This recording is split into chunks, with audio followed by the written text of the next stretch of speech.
So good afternoon, everybody, and welcome to the latest episode of Cannabis Unlocked. I'm very excited today to be joined by Guy Rocourt, the founder of GR Cannabis and co-founder of CLEA Mid Life, and Papa and Barkley. Guy, how are you doing today? I'm doing great. It's another beautiful day here in the Redwoods.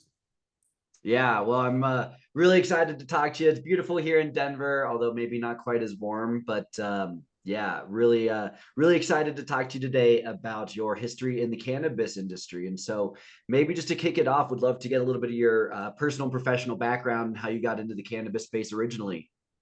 Yeah, so I got into the cannabis space in around officially, I would say 1999. I started advocating with former talk show host Montel Williams when he came out with his MS, and that was when my eyes were open to wait. Cannabis is not just a drug, and more importantly, all analgesics have the opportunity for abuse. Right. And clearly there were therapeutic benefits to cannabis. They were helping Montel, and I was seeing him take hundreds of milligrams and still be effective. This is a man with a photographic memory that would take cannabinoids on the level that would put most of us to sleep and go out there and be high functioning. So I kind of had like an aha moment. Later, he helped me get to Los Angeles. I got a job at the Paramount lot. I was still in entertainment, but I saw what was happening in the 215 system, and I kind of got sucked in. What I like to say quickly is 2 lights became 4 lights, became no doc loans. Before you know it, we're providing safe access. I'm just getting into the whole California vibe. And some years pass, many years pass. I thought that the industry would have taken off right there in the early 2000s. It didn't. By 2010, I had spent quite a bit of time now at this point providing safe access, being a little bit on the outlaw side. And I had an opportunity to raise some capital actually in Colorado with some VC guys who saw the first vape pen that I created. And they were just like, I didn't know that venture capitalists don't really sleep. And they get this vape pen, they're finally getting good night's sleep, checks are being written. We convert a old bakery out on Evans in Denver there to a C1D1 lab. I make one of the first C1D1 labs right there. And at one point, it's just us and Open selling vape pens into the void. It was amazing time, like the beginning of that green rush, and I was blessed. Luckily for me, though, I met my partner at Pop and Barkley, and I love to say that because I understand why the industry is racing to the bottom, and I never want to be hypocritical. Everything that I tend to speak out against nowadays, I have done because it's a natural course of things, and perhaps I've just lost patience and want everybody to catch up. In Denver, I too had a prohibition mindset, a scarcity mindset, as we do coming out of prohibition. I wanted to over refine cannabis. Potency was king. I wanted short path distillation machines. I thought that having a lab coat and being in the lab as opposed to the garden made us more legitimate. But luckily, meeting my partner, Papa Barkley, Adam Grossman, he had soaked flowers in coconut oil, old school, rubbed it on his dad's back. His dad got out of hospice. And of course, when I first meet him, I'm like, oh no, you put this light hydrocarbon extract, it'll be easier to scale and everything. Did not work the same, just did not. I later find out that scientifically, chlorophyll is a natural liposome, and of course, you need it to help cannabinoids migrate through the dermis. But at the time, I was just like, oh wow, it doesn't work. So we create Pop and Barkley, and I have this aha moment that wait, for the 15 years prior to my Denver company, what we were doing was what was grown in grandma's garden and made in grandma's kitchen. As we got to scale in my 215 framework, we always had extra products. So we started making the bubble hash, we started making brownies, we started making Rice Krispie treats. We would share that with the different collectives in California. And I was like, wait, that's what we need to start with. If this industry is really starting, let's codify these products that we know are safe, that we've been making in antiquity at this point. Let's get that on the top shelf. Of course, as you know, the industry continued to race towards distillate, towards just reducing COGS to the bare minimum for a variety of pressures, right? But Pop and Barkley was not that. So immediately, Adam and I agreed, we're going to put the guardrails around this of solventless. We weren't using that term at that time, but definitely clean from start to finish. At the time, I was getting into my 40s and I was realizing about clean food and other things. And I was like, oh, yeah, clean label, fair trade, all of it, sustainability. Every lesson we learned from the consumer products goods sector, I was like, let's put all that in this brand so that we're leading in the future. Yeah. And it was great, and it is great. And Pop and Barkley's still on shelf, and I highly recommend it. And it was amazing. But as you know, the cannabis industry faced a numerous amount of headwinds. And so, even if we wanted to be progressive in our CPG stance and try to be an evolved company in terms of like our standards and our quality, it was difficult. So, I basically kind of gone from the beginning all the way here. And I think that the future of cannabis is clean, natural, more natural medicine. It's an alternative to pharma. That's in the version of distillate. We know that our food supply chain, especially here in the US, has been somewhat compromised, and folks are looking under the hood. New generations are asking what brand values are. So I do think cannabis will get there. I just hope we don't have to wait like beer did 50 years before craft beer comes after we've been drinking corn syrup for a long time. Right. No, that makes total sense. And so you talked about solventless and why that's, cleaner. Could you talk a little bit more about extracted products for folks who maybe aren't as familiar and what they should look for if that is, important to them? Yeah, absolutely. The leaf is our symbol, as you know. However, the trichome really should be our symbol. It is what separates us, especially now with the whole hemp v cannabis and everything. Let's just talk trichomes. Let's talk plants that produce trichomes. In those trichomes, there are cannabinoids, right? And the farmer can parse genetics to make it high CBD, high THC, high CBG, whatever they might want. That's what we're after, is those trichomes. How can we get them? Well, luckily, nature has put them right on the outside so we can shake them off. With CO2, we can push them off with a gas. With light hydrocarbon or BHO, we can melt them and dissolve them in that gas and recover said gas. We can wash them in ice water and filter them through filters and get them. So there's a numerous ways we can extract. Now, we are starting to hear more and more about how gut health and brain health are connected. So I think that just like with our food, everything that touches what we imbibe should be considered. So CO2, which I remember going, I won't mention any names, toe to toe with folks when I was in the light hydrocarbon days in Colorado. CO2 is a dirty gas. It has things in it that we don't even test for. I'm just saying, okay? That touches your product. BHO, butane, is a fossil fuel derivative. Yes, you can get it all. And yes, if you Google me, you will find me arguing how scientifically 0 parts per million is 0 parts per million. Okay, yes, you can get all that solvent back. However, a solvent was used. And do we want to be part of an industry that creates that solvent? A solvent, right? So the case for solventless is twofold to me. One, it's what's been done for thousands and thousands of years. Two, it's almost like the plant went out of its way to present that to us. Like if I say willow bark that becomes aspirin, that you need some science on. Sure, you can chew willow bark, but just grinding it up doesn't make aspirin. But with the cannabis plant, yes, you can literally just shake it. Right now, if you Google Moroccan hash, you'll see people in Morocco or the hills of Afghanistan, for that matter, still beating cannabis the way they did thousands of years ago to get crystals off. It's that simple. By using ice water to make those crystals more brittle and break them off and capture them, yes, it's that easy. So the case for solventless is, I think, to me, very clear. And yes, coming out of prohibition, the economics didn't seem right in our face. Again, not being hypocritical, it was at a Students for Sensible Drug Policy in a Denver campus. I'm sitting there with this nice gentleman who was a bit hippie stinky, if you know what I mean, talking about using a curling iron to press rosin. And I was like, nah, not having any part of it. But he was right, as it turns out, because as we fast forward, we realize that the true gift of legalization is abundance. This plant wants to grow, has grown. And as we look in history and I read an article today about 3,000-year-old mummies being found with the stashes of cannabis, right? My point is, now that we have tons of, as much as I hate this term, biomass, we should at the very least have the cream of the crop, the single malt, if you will. That would be the solventless. Will there always be distillate? That's like saying, will there always be Bud Light? Of course there will be. Right? But when we talk about extracting cannabinoids, there are different ways to do it. And there is a very clean, natural, ancient way to do that. And I think consumers should know that. Now, when we take those extracts and we infuse them into value-added goods, well, yeah, it's kind of like saying, do you want your cake with high fructose corn syrup, or do you want it with natural cane sugar or maple syrup?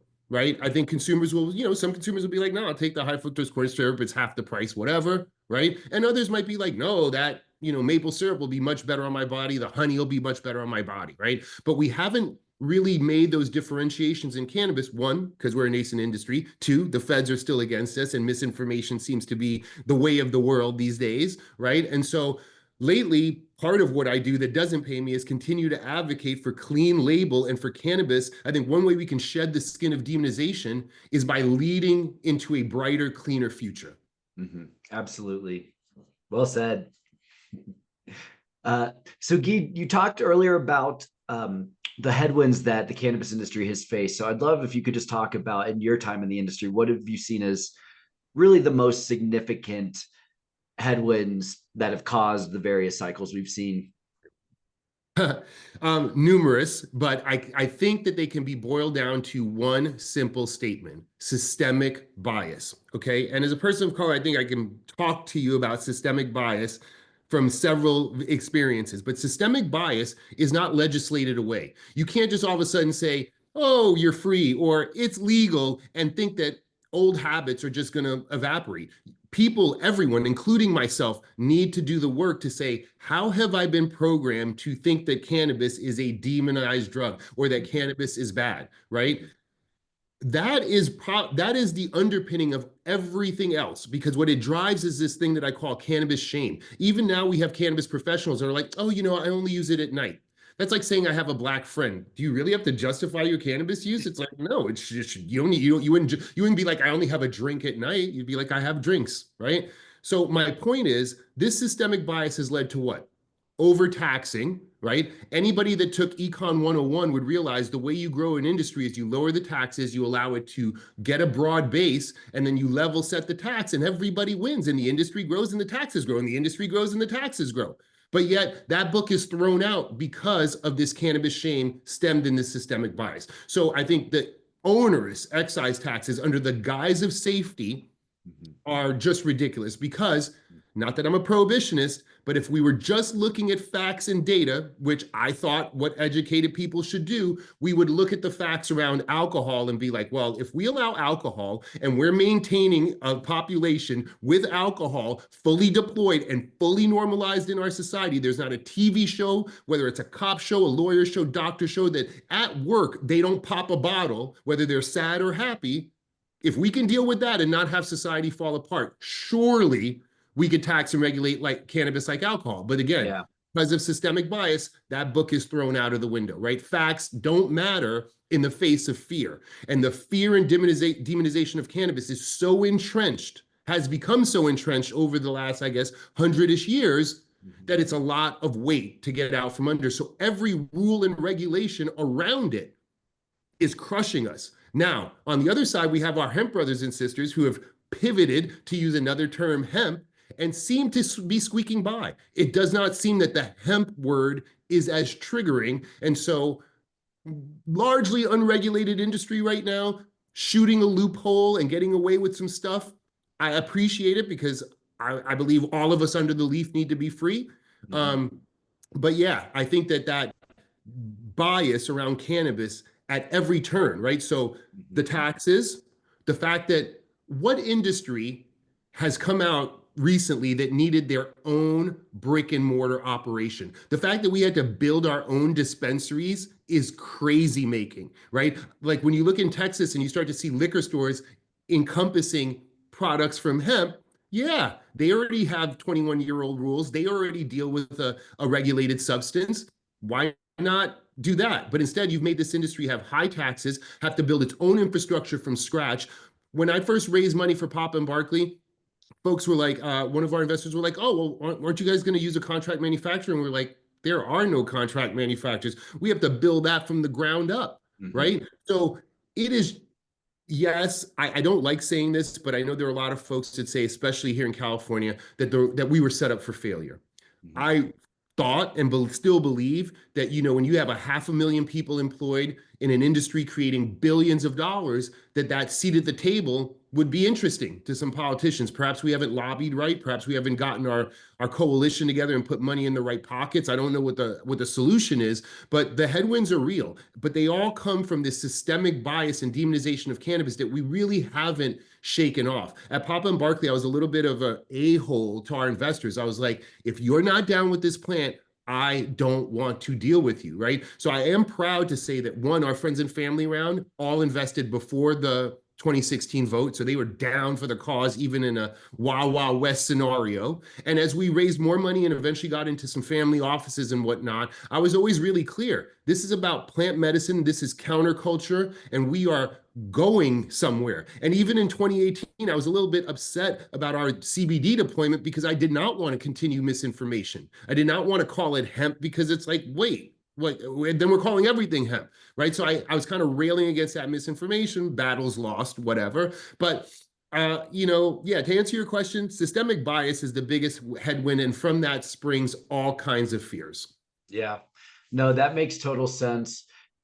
What have you seen from the black market over that time, right? Because as you talk about the systemic bias that has really made it difficult for the legal operators, it seems like the black markets continue to thrive because they're not paying any of those additional taxes. Yeah.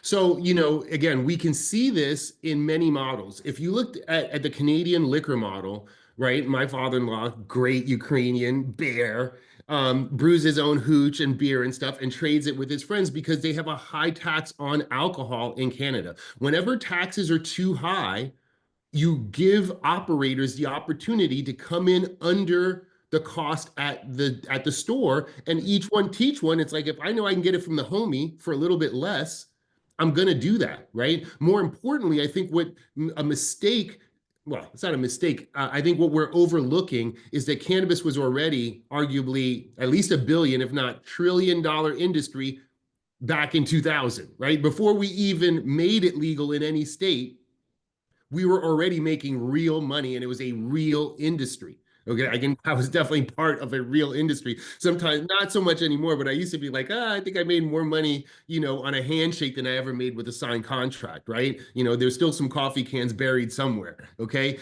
And yes, on-grid money is not the same as off-grid money, but it's still money. Cash was king then, and now we have all these plastics. But anyway, I think that like the black market will continue to thrive until we make it so that it's not economically feasible for them to produce a good cheap enough to compete with what's in the store, right? So right now, if I were to brew my own beer and try to sell it, I'm not there, but the cost of making beer is pretty fixed in terms of the process. By the time I can it and whatnot, yeah, I'm not going to beat Bud Light or any of the cheaper beers because they're not really paying an owner's tax. The man's taking their fair share. Same thing with cigarettes to an extent.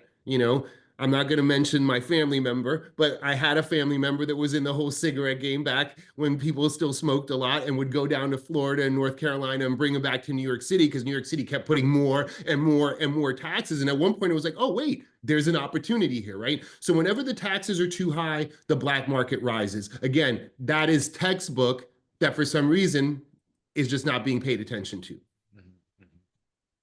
Yeah, that makes total sense. And so, with all that said, and obviously it's been a very challenging last few years for the cannabis industry. Valuations are at, again, all-time lows over recent weeks. How do you feel about how things look going forward? Whew, that is the question. It is. I will say this for anybody listening, I waffle on this. And so I'm going to throw out my current state of affairs, and I'm open to new data and constantly changing my mind. I'm on the growth pit tip all the time. Right now, I feel that our hemp brothers and sisters have effectively legalized cannabis. I've been advising folks, even here in California, to go ahead and set up their e-commerce store and helping them with sourcing of flowers that are of quality that I would endorse, to make products that I would endorse that are sold as THCA from hemp. Okay. Why? Because it's just, to me, it's about safe access. It's always been, right? And so if I have a consumer saying, hey, where should I get a gummy? I'm going to be like, go online, get it for half the price. This is what you need to look out for. Make sure that, yes, it's not regulated, but I've dealt in an unregulated environment before, right? Yes, are there a few bad actors, a lot of disty BS products? Sure. But more and more brands you love and know in dispensaries are starting to be like, oh, wait, I need to get my e-commerce store going, and hell with dispensaries. I put out a query the other day on LinkedIn suggesting that what we could do here in California was allow dual use in manufacturing and allow hemp products in the dispensaries, and kind of just slowly walk away from the mistake we made. Gentle, right? I'm upset at Governor Newsom for not allowing dual use, because back in the day when we were manufacturing pop and Barkley here in Humboldt, I wanted to produce my CBD products with my employees, but I had to continue to produce it out of Colorado with a co-partner, right? Just to give some separation. We thought that protected us for a while. But now that it's like out, off to the races, it's like, why, if I have a cannabis manufacturing facility that I built here in your state that I'm paying on and employing people, which I thought was the mandate, job creation, right? Why wouldn't I employ more employees or give those employees overtime and create the same products for my online store? Now, if those same products can also be allowed in the dispensary on a different framework, we can slowly back out of the metric system. So these days, I think that the hemp way is the way, and then perhaps the feds will deign to not say the word cannabis because they're triggered, but give us regulations on hemp. Throw down some mandated testing, throw down some guidelines and whatnot. Right. And let it be that, and let that be the law of the land, that in states that don't have any programs or whatever, or allow states to abate their programs so that hemp can rule the day. I honestly don't care what we call it, as long as we all have safe access to the leaf. Yep, that makes sense. Do you think that if the Trump administration proceeds with rescheduling, that will materially improve the circumstances of the industry? Um, it's a slippery slope. Okay, I think that we've all been thinking about rescheduling, but it's descheduling, and there is a difference between that D and that R, and I'll explain. If we reschedule, it means going down to, I guess, 3, right? Schedule 3. There is no plant medicine in Schedule 3. Secondly, any of those schedules kind of wants to fall under the purview of the FDA. And given some of the other folks in the administration that are talking reefer madness, the FDA could be like, what? Marinol and Sativex? Be happy? Like, I don't know that that's a win. I don't know that Schedule 3 is a win for clean plant medicine, for something that we actually advocated for.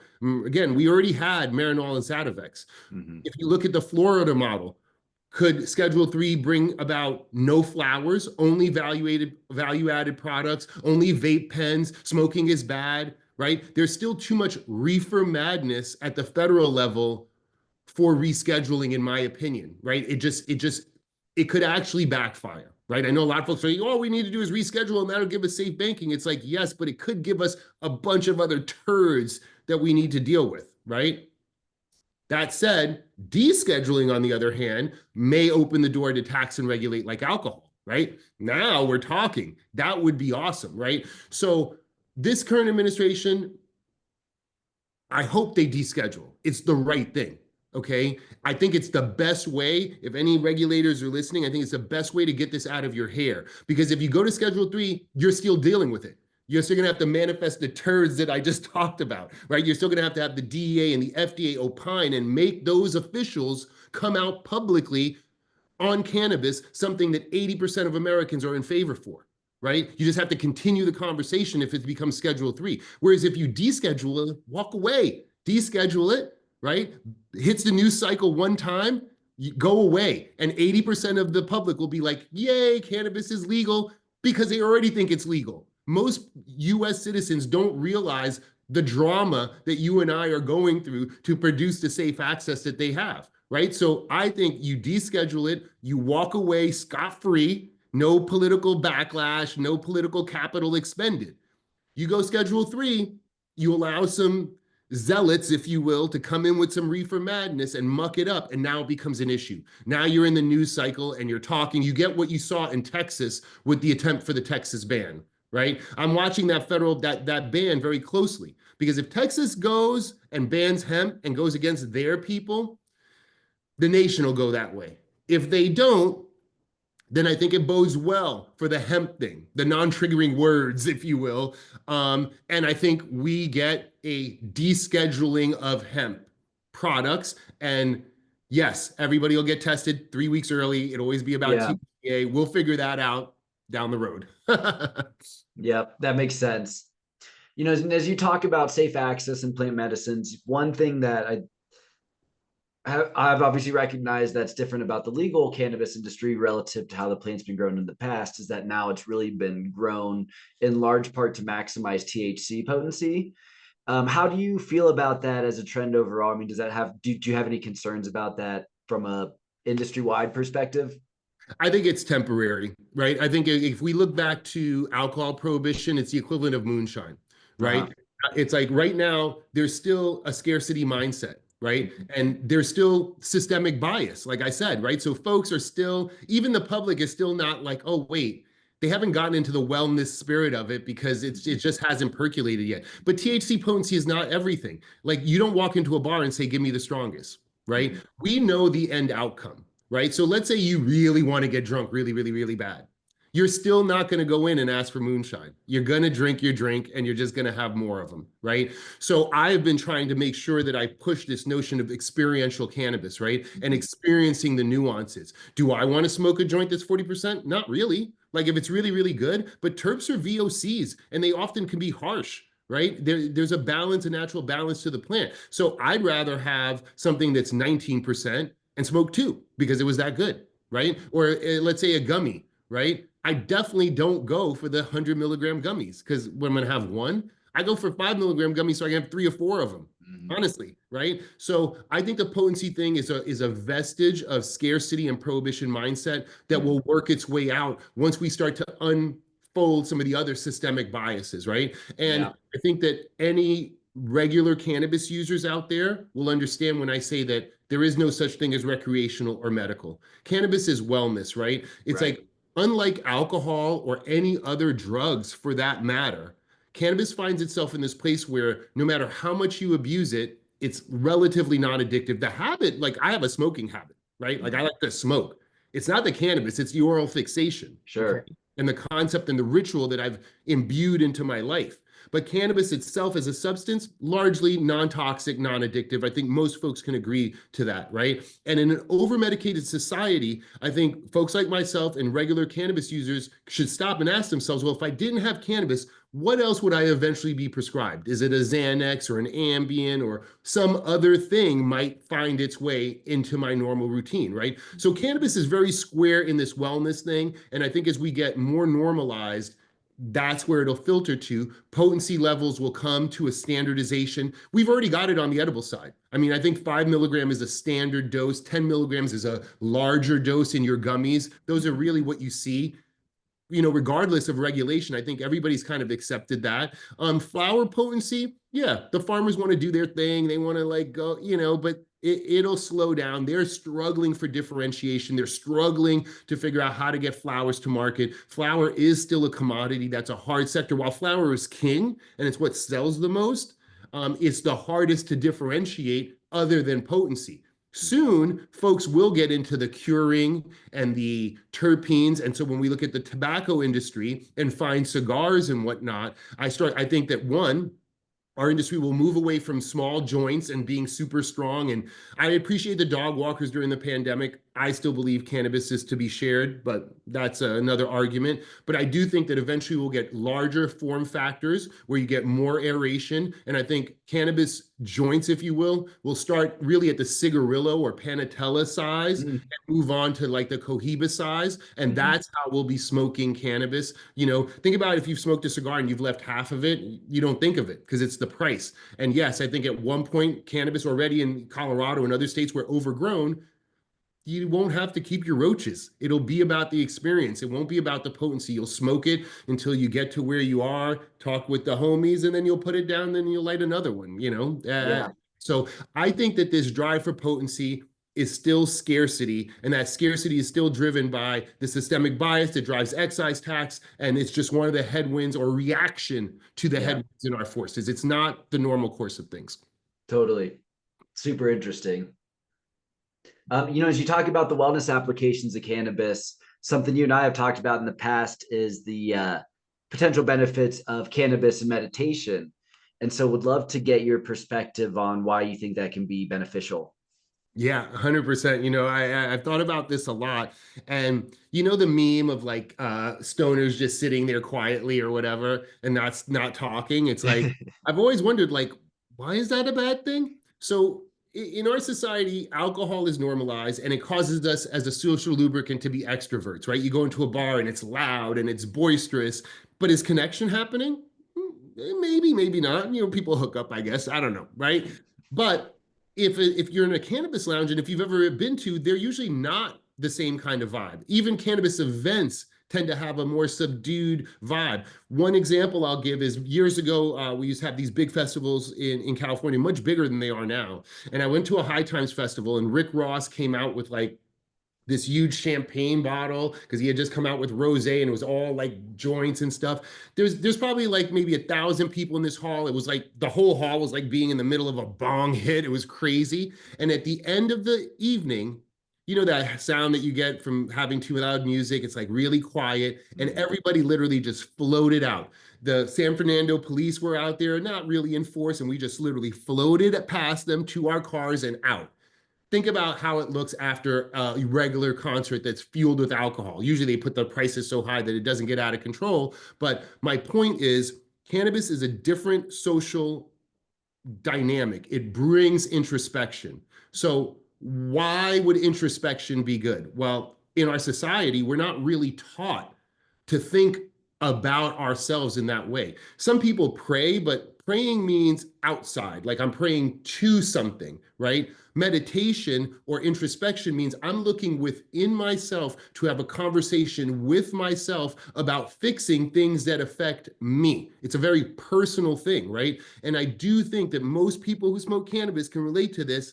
You ever smoke cannabis by yourself and you find yourself sitting on the couch like this, you are in your head thinking about you and your problems and solving things. I'm sure you've probably met or experienced cannabis people that are like, yeah, I'm pretty sure I solved the world's problem, but I forgot, right? So I always keep a recorder. I try to write shit down because yeah, Mm-hmm. we go deep. And that's just being stoned. Now you combine that with a conscious effort to say, okay, it's busy, it's crazy, my mind is frantic, but I'm going to ritualistically say that I want to use cannabis so that I can sit quietly and think about a subject or think about nothing. Yeah, I think that there's unexplored potential there. And honestly, as just I'm a big student of cannabis history, and I could make the case that there's a reason why, like the 3,000-year-old mummies that I just told you about, at many burial sites, shamanistic sites, it does seem that cannabis was part of religious and sacred ceremonies throughout millennia, right? I think it's an undeniable fact that it's a sacred herb used in many, many, many rituals, right? And you can almost see that the burning of hemp just raw and the smoke of it, right? Not even putting it in a pipe or anything, just it grows like a weed, pun intended, right? And you grow it and you smoke it. Yeah, I think things happen. My youngest daughter is named Pythia after Pythia, the Oracle of Delphi. And if you look up pictures and you see any of the old vases, she's sitting on a tripod stool over a fissure where smoke is rising. Yeah, I don't believe that the laurel leaf is laurels. I think it's hemp, to be quite honest, right? There are other scholars that would argue that. And I think that the smoke that comes from the fissure at the Oracle of Delphi is cannabis smoke, right? Allowing her to be lucid enough to articulate, but calm enough to see past the veneer of human BS. Because honestly, that's all any mediums really do, right? Humans haven't changed since the time of Greeks. We're simple creatures, selfish in so many ways, right? And all it takes is somebody that's calm and ready to look at themselves, first of all, and project and reflect that back to others, right? So hopefully one day we'll have bars. I love bars, don't get me wrong. But hopefully we'll one day have an alternative where you may want to go in and either sit in a snug with your friend and smoke and relax, or maybe find a private spot where, it's a curated, quiet place for you to smoke and go within. Sometimes when I say this to friends, they're like, it sounds like an opium den. I'm like, Okay, I don't know. I've never been in one other than what I've seen on TV. But if you said to me, hey, there's a place where you can go and they're going to serve you warm tea and you can smoke and put your head back and have it be quiet, I'll be like, yeah, I could do it at home, but there's a lot of things we like to do at home. And we also like to go to other places and never mind if somebody curates a vibe, right? So yeah, I think that meditation and introspection in cannabis are right here. And I've often said, and we'll say it again, that I believe it's the cure for late stage capitalism. Right now, as we are going crazy in this rat race, a little chill might go a long way. I agree. A little chill might go a long way. So, Guy, talk to us a bit about what you're doing now in the cannabis industry, both with CLEA Midlife and GR Cannabis.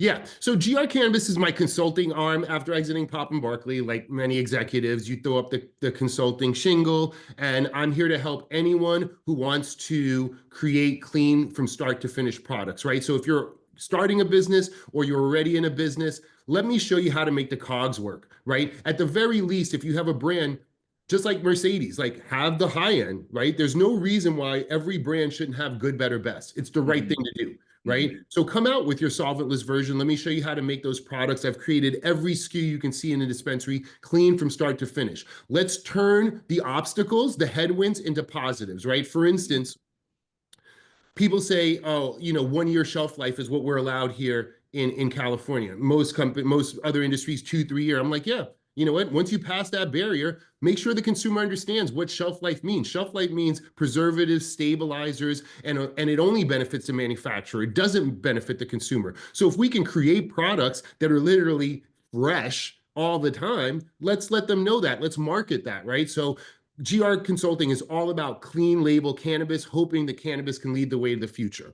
CLEA Mid Life, blessed. I've been married 23 years. My wife's been with me since the legacy days. And of course, as she got older and started going through her menopause journey, I was making cannabis concoctions for her, helping her sleep, helping her joint pain, got her back in the gym, all of it.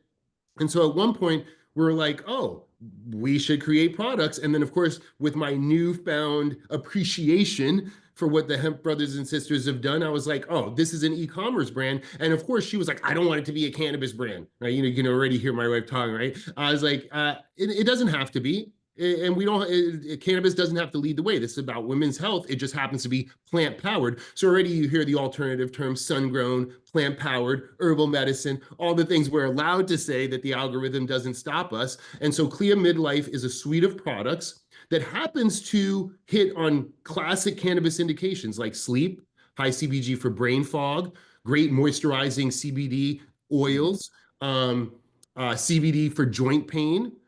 So these are indications that cannabis is already known for. We just packaged them up, made them very need state specific for a particular audience that is underserved. Like it's so crazy.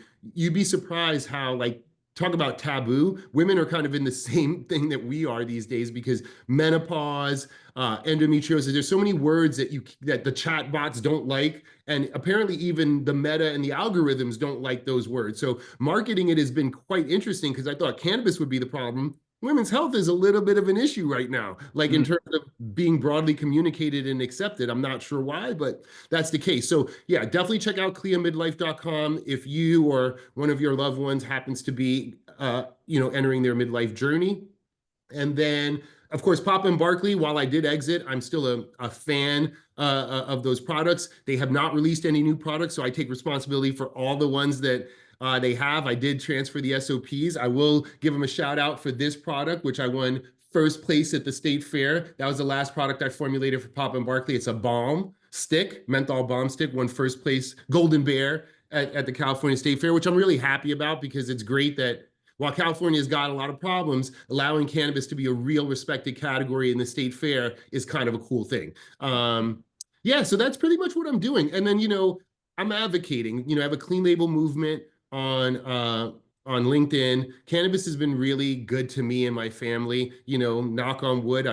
Especially as a person of color, dodging the jail bullet, being able to be smart enough to to prosper in this business, make the transition from the legacy market to become an entrepreneur and continue to learn and grow in this industry. It's what I've done now for most of my adult life. You know, like many people, it's not what I learned in college. It's not what I learned in the military. This has become me and I am it. And so giving back and using my voice and my experience is important to me, right? I'm not an argumentative person. I'm not a like my way or the highway person. I'm always willing to have the conversation, but my experience is crystal, right? I've probably been where somebody else is at, you know, in the form of classic debate. I'm ready to argue both sides of any argument that I enter into because I want to understand both sides before I form my personal opinion. Sure. Right. So yeah, I'm always on that advocacy tip. I think that I'm a student of Jack Harris. So the medicinal cannabis or the wellness cannabis is just the tip of the iceberg. No Yeah. offense to if there's corn farmers or soy farmers out there. Yes, I want the government to give you $200,000 to grow hemp, not corn. I can tell you that corn is more energy dense acre per acre. I mean, hemp is more energy dense. You know, hemp biodiesel, hemp fibers are again, hemp to save the world, hemp for victory. We know this. It's facts, but yet we're avoiding them. And again, in late stage capitalism, with all the other forces that are against us, I think that cannabis could, you know, hemp and cannabis can lead the way to solving a lot of those futures. I used to be a little worried about peak oil, but it seems like black gold continues to flow. But that said, to not believe that it's finite, not believe the damage it's doing to our environment seems a little foolish, especially when we have this natural alternative that we could literally be growing. Yep. So that's all I'm doing. I'm not doing a lot. I'm not doing a lot. I love it. I love it. Keeping busy. Yeah, yeah, yeah. Yeah. Well, Guy, this was amazing. Thank you so much for joining the show this afternoon.